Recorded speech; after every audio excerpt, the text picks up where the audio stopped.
Hello friends. तो आज की क्लास स्टार्ट करते हैं। देखिए, तो आज की क्लास में हम लोग सीखने वाले हैं और आज की क्लास बहुत ही बेहतरीन होने वाली है। ये क्लास हम लोग शुरू करने वाले हैं। ये क्लास कंपटीशन की है ना पॉइंट ऑफ व्यू से होगा। आप अगर एसएससी, रेलवे, बिहार पुलिस या फिर मान लीजिए आप शिक्षक की तैयारी कर रहे हैं तो सबके लिए क्लास इंपॉर्टेंट है। और आज की क्लास होगा हम लोग करने वाले हैं केमिस्ट्री की। तो आज की क्लास हम लोग किसकी करने वाली है? केमिस्ट्री का।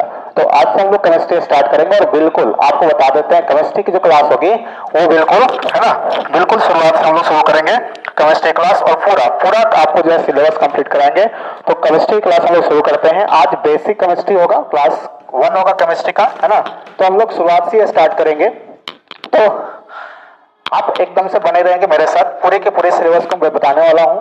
तो आज ये सेशन हम स्टार्ट कर रहे हैं जो कि क्लास किसी भी आप चाहे कोई भी कंपटीशन का तैयारी कर रहे हैं उसके लिए आपको इंपॉर्टेंट होगा। तो चलिए शुरू करते हैं। क्लास केमिस्ट्री की क्लास हम लोग शुरू करेंगे और हम लोग सबसे पहले बात करते हैं, है ना। क्लास 1 हो गए, हमारा क्लास क्या होगा? 1 होगा। क्लास क्या होगा? 1 हमारा क्लास 1 होगा, ठीक है। क्लास 1 होगा, ये फर्स्ट क्लास है आज का और हम लोग इस पर डिस्कस करेंगे। तो है ना, पूरी की पूरी कहानी हम समझा देंगे केमिस्ट्री का, है ना। शुरुआत से हम लोग शुरू करेंगे बिल्कुल और जीरो से, जी बिल्कुल बिल्कुल आप समझ रहे हैं, जीरो से लेकर के हीरो तक, है ना। जीरो से हीरो की तरफ चलेंगे, बिल्कुल केमिस्ट्री आसान बना देंगे, समझो। सबसे पहली बात है कि केमिस्ट्री जो होता है, समझोगे तो केमिस्ट्री में सबसे पहले हम लोग क्या पढ़ने वाले हैं? मैटर। देखो, केमिस्ट्री में सबसे पहले हम लोग पढ़ने वाले हैं मैटर के बारे में। मैटर का मतलब क्या होता है? पदार्थ। मैटर का मतलब क्या होता है? पदार्थ, है ना। सबसे पहले हम लोग चर्चा करेंगे मैटर। मैटर मतलब पदार्थ, ठीक है। चलो, किसकी बात करने वाले हम लोग? पदार्थ की। हम लोग सीखेंगे पदार्थ क्या होता है। तो बात समझो, पदार्थ क्या होता है। देखो, बहुत सिंपल है, जिसका पास अपना कुछ द्रव्यमान होगा और कुछ स्थान ग्रहण करता होगा उसको क्या कहोगे? पदार्थ। जैसे देखो, पेन, पेन में वजन है, अगर वजन है तो इसको क्या कहोगे? पदार्थ कहोगे। अगर जहां रखोगे वहां स्थान भी ग्रहण करेगा तो इसको क्या कहोगे? पदार्थ कहोगे। पदार्थ बहुत सिंपल है, तुम देख रहे हो, जैसे तुम बोर्ड देख रहे हो, बोर्ड में भी द्रव्यमान है, जहां रखे वहां स्थान ग्रहण किया। ऐसा तो नहीं सर इनविजिबल हो गया, सब दिखाई नहीं दे रहा है, सब दे रहा है, तो क्या होगा? पदार्थ होगा। तुम्हारे घर, तुम्हारे आसपास में देखोगे जो कुछ भी देख रहे हो सब के सब क्या होता है? पदार्थ ही होता है। तुम्हारे घर में फैन लगा होगा, मोबाइल से देख रहे हो, है ना, मोबाइल से देख रहे हो, पेन से लिख रहे होगे, कॉपी होगा तुम्हारे पास, वो सब के सब क्या है? पदार्थ होता है। तो पदार्थ का बहुत सिंपल डेफिनेशन होता है, जिसके पास, जिसको, है ना, जिसको आप क्या कर सकते हो, जिसको नाप तोल सकते हो, या जिसमें मास होगा, जिसमें द्रव्यमान होगा, जो स्थान ग्रहण करेगा उसको क्या कहोगे? पदार्थ कहते हैं। बेंच, टेबल, है ना, लकड़ी, ये सब क्या है? तुम्हारा पदार्थ होता है। अच्छा, जो कुछ भी दिखाई दे रहा है सब क्या कहलाएगा? पदार्थ कहलाएगा। हाँ देखो, कुछ ऐसा भी होता है कि हम लोग दिखाई नहीं देता है, तो जिसको नहीं देख पाओगे वो भी क्या होता है? पदार्थ होता है। जैसे बताओ, हवा देखते हो? नहीं सर, हवा जब नहीं देखते हो तो हवा क्या पदार्थ नहीं है? हवा भी पदार्थ होगा, ठीक है ना। जिसको नहीं देखोगे वो भी क्या होता है? पदार्थ होता है। तो हवा नहीं देखते तो हवा भी क्या है? पदार्थ है। लेकिन अब बताओ, हवा में क्या क्या होता है? तो हवा बना होता है ऑक्सीजन गैस से, नाइट्रोजन गैस से और कार्बन डाइऑक्साइड से। मेनली ये 3 गैस हवा में होता है, ठीक है। हवा में, एयर में मेनली ये 3 गैस होता है, इससे मिलकर के बना होता है। अब ये ऑक्सीजन है, नाइट्रोजन है, कार्बन डाइऑक्साइड, इसमें भी द्रव्यमान होता है। तो बताओ, इन तीनों से मिलकर हवा बना है, तो हवा में भी द्रव्यमान होगा।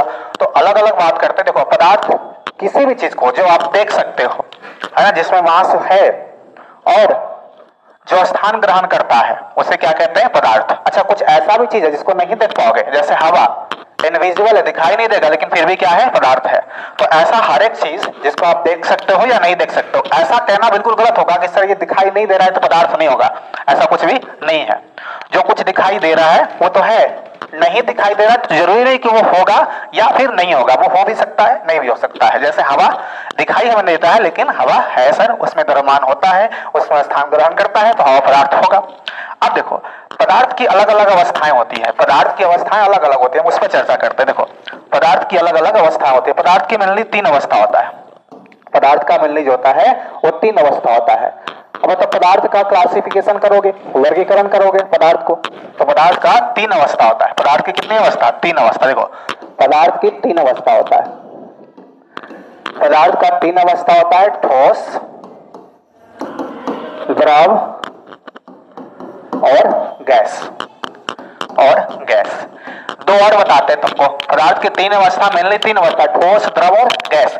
2 और होता है, एक होता है, देखो, एक होता है प्लाज्मा, एक होता है प्लाज्मा और एक होता है बोस-आइंस्टीन कंडेंसेट।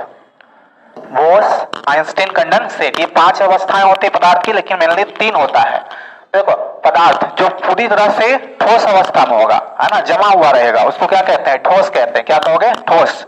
द्रव अवस्था समझते हो, है ना? द्रव अवस्था पदार्थ की दूसरी अवस्था क्या है? द्रव अवस्था। और तीसरी क्या होती है? गैसीय अवस्था होता है। अब देखो, जो भी पदार्थ होता है वो कणों से मिलकर के बना होता है, छोटे छोटे कणों से मिलकर के बना होता है। तो ऐसा कोई पदार्थ जिसमें जो कण होते हैं वो बहुत पास पास होता है, उसको कहते हैं ठोस अवस्था। और द्रव अवस्था में जो कण होते हैं पदार्थ के, वो थोड़ी दूर दूर होता है, ऐसे इस प्रकार से होगा तुम्हारा, तो इसको कहते हैं द्रव। और गैसीय पदार्थ के जो कण होते हैं वो बहुत दूर दूर होता है, बहुत ही दूर दूर होगा, तुमको बहुत ज्यादा डिस्टेंस पर होता है, तो इसको कहते हैं गैसीय अवस्था में होता है। अब सुनो, पास पास रहने के कारण इसमें आकर्षण बल ज्यादा लगता है, इसमें आकर्षण बल ज्यादा लगता है, और इसमें दूर दूर रहने के कारण आकर्षण बल कम लगता है। आकर्षण बल इसमें कम लगता है, इसमें आकर्षण बल सबसे कम और इसमें आकर्षण बल सबसे ज्यादा। और इसमें बताओ, इसमें ठोस से कम लेकिन द्रव से गैस से क्या रहेगा? ज्यादा रहेगा। इसमें बताओ, द्रव में जो स्थान है वो ठोस से ज्यादा है और गैस से थोड़ा कम है स्थान कणों के बीच में। तो अगर कण पास पास है, देखो जब भी कण पास रहता है तो वहां पर बल ज्यादा लगता है, और जब दूर रहता है तो वहां बल क्या लगता है? कम लगता है। अपने घर में अगर पेरेंट्स के साथ रहोगे, माता पिता के साथ रहोगे, तो माता पिता का डांट सुनना पड़ेगा। लेकिन अगर तुम शहर में रह रहे हो तो माता पिता से दूर हो, तो वहां पर तुमको डांट सुनने की जरूरत नहीं है, वहां पर कम डांट पड़ता है। तो देखो, ठोस में तुमसे पूछेगा, ठोस में सबसे ज्यादा स्थान किसमें? सबसे ज्यादा स्थान कहना, सबसे ज्यादा किसमें स्थान? गैस में। सबसे कम स्थान पूछेगा तो ठोस में। और सबसे, है ना, सबसे कम बल पूछेगा कि सबसे ज्यादा आकर्षण बल कहां लगता है, तो कहना ठोस में। सबसे कम आकर्षण बल कहां लगेगा? तो गैस में लगता है। तो ठोस द्रव गैस की पहचान ऐसे कर सकते हो। अब अगला चलते, देखो समझोगे सर, ज्यादा घनत्व किसका होता है? देखो, ज्यादा घनत्व किसका होता है? घनत्व की बात करते हैं, डेंसिटी। घनत्व का मतलब होता है ज्यादा घना, जहां भीड़ ज्यादा रहेगा वहां घनत्व ज्यादा होता है। जहां कण पास पास होता है, जहां लोग पास पास रहेंगे वहां पर तुमको भीड़ ज्यादा नजर आएगा, मतलब वहां पर घनत्व ज्यादा होता है। तो देखो, ठोस में क्या होगा कि जो पार्टिकल्स होता है वो बहुत ही क्या होता है? पास पास होता है। ठोस में कण पास पास होता है, ठोस में कण क्या होता है? बहुत ही पास पास होता है। अब पास पास होने की वजह से क्या होगा? पास पास होने की वजह से इसका घनत्व ज्यादा होता है। जबकि गैस में कण क्या होता है? बहुत दूर दूर होता है, तो इसमें तुम्हारा घनत्व क्या होगा? बहुत ही कम होगा। घनत्व क्या होता है इसमें? बहुत ही कम होता है। ठीक है, ठोस का घनत्व सबसे ज्यादा, क्यों? क्योंकि कण सबसे नजदीक होता है, पास में होता है। गैस का घनत्व बहुत ही कम होता है, क्यों? क्योंकि गैस यहाँ पर क्या होता है? बहुत दूर दूर पार्टिकल्स होते हैं, कण होते हैं इसके। अगली बात करते हैं, देखो इसमें जो होता है बहाव। अगला तुम्हारा है बहाव। ठोस में बहाव सबसे कम होता है, क्यों सर बताओ? सर, ठोस है तो पार्टिकल जब पास पास होगा, पकड़ के रखा हुआ रहेगा। ऐसे समझो तुम कि एक देखो, एक माँ है और ये अपना बछुआ कनो मेला घुमाने ले जाती है। तीन टाइप का तुमको कहते हैं महिला, तीन टाइप की महिला है। देखो, तीन टाइप की महिला है, और तीनों अपना बच्चा को ले गया मेला घुमाने। देखो, छोटा छोटा बच्चा है, ये एक माँ जो है अपने बच्चा को गोद में बैठाए हुए है, गोद में ही ले हुए ऐसे, है ना। और दूसरा बच्चा जो है, दूसरा जो माँ है वो अपने बच्चा को हाथ में ऐसे पकड़े हुए है। और तीसरा जो है ना, तीसरा माँ ऐसी जो अपने बच्चा को छोड़ दिया कि तुम साथ साथ चलो, है ना, आगे पीछे चल सकते हो, कोई दिक्कत नहीं है। बताओ, यही तुम्हारा क्या है? एकदम ये आपने पास रखा हुआ पकड़ करके, तो ये क्या आ जाएगा? ठोस अवस्था में है। और इसमें बताओ, ये बच्चा का बहाव नहीं होगा, ये बच्चा इधर उधर नहीं भागेगा तुम्हारा। लेकिन इसमें देखो, ये तुम्हारा द्रव अवस्था जैसा होगा, जैसा मतलब थोड़ा सा डिस्टेंस है लेकिन उतना काफी ज्यादा डिस्टेंस नहीं है। ये बच्चा जहां मन करेगा उधर नहीं भागेगा। हाँ, ये अपना बच्चा क्या करेगा? देखो, मम्मी के चारों पटक घूम सकता है, हाथ पकड़े हुए इधर उधर घूम सकता है। तो जब घूमेगा तो थोड़ा बहुत इसमें बहाव होगा, लेकिन काफी ज्यादा बहाव नहीं होगा। ऐसा नहीं होगा कि बह करके दूसरी जगह चला जाएगा, ठीक है ना। तो इसमें थोड़ा सा बहाव पॉसिबल है, आगे समझोगे। इससे बताओ, इसमें तो हाथ भी नहीं पकड़ा हुआ है, तो ये बच्चा भुला सकता है मेला में, जहां इच्छा करेगा वहां चल जाएगा। तो इसमें बहाव ज्यादा होगा, इसमें बहाव ज्यादा होगा। तो बताओ, सबसे ज्यादा बहाव किसमें होता है? गैस में। जी हाँ, सबसे ज्यादा बहाव किसमें होता है? गैस में। सबसे कम बहाव किसमें होता है? ठोस में। और बताओ, द्रव में क्या होगा? द्रव में बहाव किसमें होता है सर? तो द्रव में सर बहाव होता है ठोस से ज्यादा होता है, और गैस से क्या होता है? कम होता है। समझ में आया? चलो, तो हमने बात किया था कि आकर्षण बल सबसे, आप पूछेगा तुमसे, सबसे ज्यादा स्थान किसमें? गैस में। सबसे ज्यादा आकर्षण बल किसमें? ठोस में। घन तो सबसे ज्यादा किसका? ठोस का। बहाव सबसे ज्यादा किसमें? गैस में होता है। बहाव सबसे ज्यादा किसमें होता है? ठोस में होता है। समझ में आ रहा है? ठीक है, अब चलो, अब हम लोग आगे चलते हैं। देखो, हम लोग पढ़े कितने? पदार्थ के तीन अवस्था होता है, ठोस, द्रव और गैस। एक दो और होता है, प्लाज्मा और बोस-आइंस्टीन कंडेंसेट। देखो, प्लाज्मा क्या होता है? प्लाज्मा ऐसा अवस्था है पदार्थ का जो सबसे गर्म होता है। पदार्थ की सबसे गर्म अवस्था कौन सी होती है? प्लाज्मा। पदार्थ की सबसे गर्म अवस्था प्लाज्मा, है ना। जैसे सूर्य में पाया जाता है प्लाज्मा, है ना। जैसे तारों में प्लाज्मा पाया जाता है, या किसी भी चीज को ज्यादा गर्म करोगे, बहुत ज्यादा एक्सट्रीम गर्म करोगे, तब जाकर के वो कौन सी अवस्था में आता है? प्लाज्मा में आता है। गर्म लोहा जो होगा बहुत ज्यादा तपा दोगे एकदम से, तो कौन सा अवस्था हो जाएगा? प्लाज्मा में। तो प्लाज्मा जो होता है पदार्थ की चौथी अवस्था और बहुत सबसे गर्म अवस्था, सबसे गर्म होता है। पदार्थ का पूछेगा सबसे गर्म अवस्था कौन सा है, तो प्लाज्मा होता है।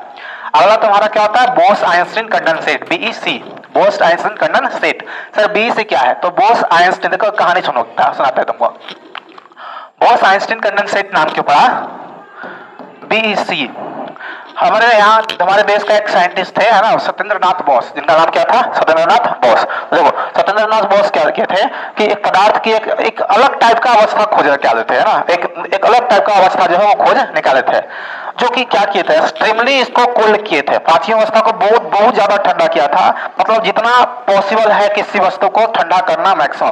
तो देखो सबसे ज्यादा जो मैक्सिमम पॉसिबल कर सकते हो -273 केल्विन, -273 केल्विन पर किसी पदार्थ को इससे कम टेम्परेचर नहीं होता है ना, ये सबसे कम टेम्परेचर होता है -273 केल्विन। इस पर अगर किसी पदार्थ को करोगे तो पता नहीं चला, गायब हो जाएगा, ऐसा लगेगा तुमको एकदम से इस तरह से हो जाता है, जम जाता है पूरी तरह से। और ये पदार्थ का क्या है? सबसे ठंडी अवस्था होता है, ठीक है। अब बोस ने क्या किया था कि अपना जो है लेटर भेजा था किसके पास? साइंटिस्ट को, ऐसे करने के लिए कि तुम हमारे पास पेटेंट बना दो, हमने खोज रखा है। तो ये इसका रिजेक्ट कर दिया गया था, ठीक है ना, कि एक भारतीय खोज किया, क्या ही खोज किया होगा। तो इसके बाद जो है बोस ने क्या किया? आइंस्टीन के साथ वही लेटर चिपका करके भेजा, और आइंस्टीन देखा, उस पर रिसर्च किया, तो कहा कि नहीं ठीक है भाई, अच्छी खोज है ना, पदार्थ की एक अलग सी अवस्था दिखाई दे रही है इसमें। तो इन्होंने कहा है ना कि पदार्थ की एक अलग अवस्था है, पांचवी अवस्था, जो कि बहुत ही ठंडा होता है।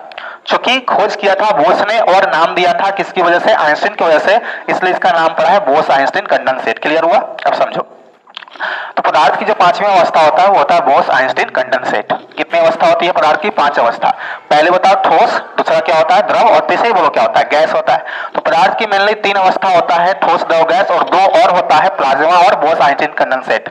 पूछेगा सबसे गर्म अवस्था कौन सा होता है? सबसे गर्म अवस्था होता है प्लाज्मा। और पूछेगा सबसे ठंडी अवस्था कौन सा होता है? तो बताना बीईसी, बोस-आइंस्टीन कंडेंसेट होता है, बोस-आइंस्टीन कंडेंसेट होता है। तो ये तो जो हमारा पदार्थ का वर्गीकरण है ना, पदार्थ का जो वर्गीकरण है वो है ना, वो जो है तुम्हारा वो भौतिक परिवर्तन के आधार पर है, भौतिक परिवर्तन के आधार पर है। इसके बाद जो है समझोगे, इसके बाद पदार्थ का जो है वो केमिकल क्लासिफिकेशन होता है रासायनिक गुण के आधार पर, रासायनिक गुण के आधार पर। हमने इतना तुमको समझाया। उसके बाद समझना, इन सारे चीज को जो है नोट्स के रूप में लिखना होगा अच्छी तरह से। देखो तो नोट्स तुमको जो है ना, इसी चैनल पे जाना, और नीचे डिस्क्रिप्शन में लगा होगा टेलीग्राम का लिंक। देखो क्या? टेलीग्राम का लिंक, वहां पर क्लिक करोगे तो नोट्स मिल जाएगा, ठीक है। समझ में आया?